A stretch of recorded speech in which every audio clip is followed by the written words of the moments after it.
In this exercise, I'm showing a way to activate your core, hopefully without creating any back or hip pain.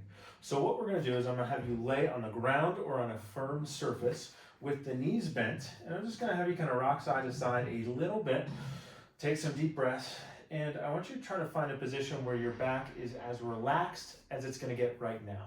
So if you're in a little back pain, it might not be 100% comfortable, but I want you to find as comfortable as it's gonna get right now in kind of this position, laying on back with your knees bent.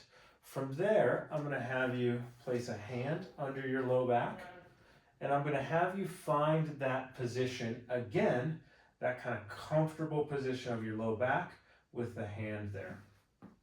Now that you've found that, the whole drill is to just create some tension through your abdomen, like somebody's gonna poke or tickle you, without changing the pressure on your hand. So what I mean by that is sometimes people will engage their core and they'll kind of pull up, they'll pull their rib cage up. And so I'm tight here, but I've changed my spine position out of that relaxed, comfortable. Some other people will push down, and now my pressure is increasing in my hand. And again, I've changed my spine position. And sometimes we can get other muscles involved. So this one would involve the back extensors, sometimes the hip flexors. This one can sometimes too involve the hip flexors as well, because I'm kind of pulling the other way. And so what I'm trying to do is isolate some of the abdominal muscles, there's several layers, without changing what feels like a comfortable neutral spine position.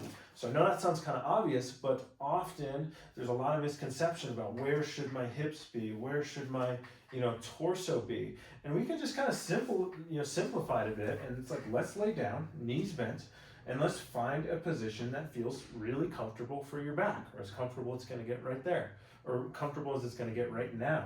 And then I'm just going to add some isometric muscle contraction without changing that position.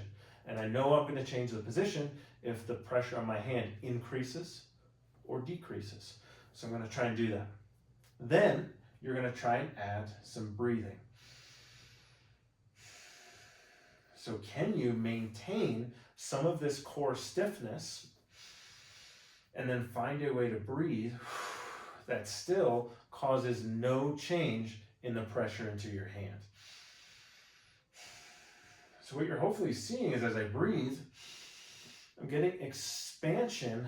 I'm not getting elevation of my ribs. So I'm getting this comfortable position. I have some pressure into my hand, finding stiffness in and out through my nose, or in and out through your nose and mouth, whatever is comfortable. But again, tension here, like somebody's gonna poke, tickle, or jab you, but no change in pressure on your hand, and find a way to breathe.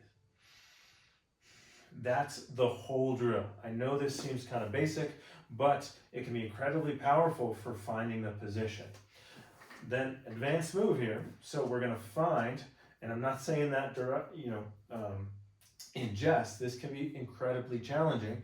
I'm gonna find this same position, and slowly, I'm just gonna maintain this core tension and just kind of roll to the side and come up without letting it go. Because what we often see after back pain is it's difficult to keep this on. It kind of flutters on and off, and it can cause some catching or some pain in the back. So can we find the position that feels good, and then you can take this hand away, keep it on, and roll to get up without that letting go. So give this a shot. It's often helpful in finding it. Once we find that, then we translate it into a standing position, into walking, and then into more challenging core exercises. But this is the foundation, because we want to find a position that's comfortable for your back.